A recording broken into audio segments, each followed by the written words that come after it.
برادر دیگری سوال کردن در حق گذشتگان، پدر و مادر و غیره، خیش و اقربا که وفات کردن، نماز خواندن بهتر است یا اینکه تلاوت کردن؟ یعنی نماز بخوانی ثواب نماز به اونها بخشش کنی یا اینکه تلاوت بکنی، کدام از اینها بهتر است؟ برادر محترم، البته نماز یا تلاوت کردن و ثواب زیرا برای مرده ها بخشیدن مسئله اختلافی است. البته هیچ یکی از این بهتر نیست.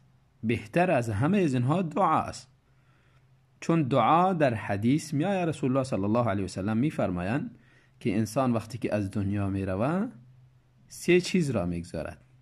یکی از جمله ولد صالح یدعو له، فرزند نیکوکاری که برشان دعا میکند. از نماز و از قرآن خواندن، قرآن بخوان برای خودت، نماز بخوان برای خودت و دعا در حقی پدر و مادرت بکن.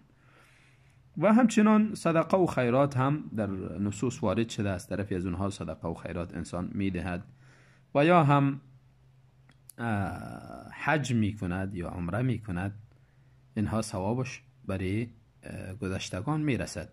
اما نماز یا تلاوت قرآن چیزی در نصوص وارد نشده و عبادات ما توقیفی است، پس نباید از طرف مرده قرآن بخوانیم و یا اینکه نماز بخوانیم و یا ثواب زیرا به اونها بخشش کنیم. این چیزی ثبوت نداره و آنچه که ثابت است به همون اکتفا کنیم بهتر است.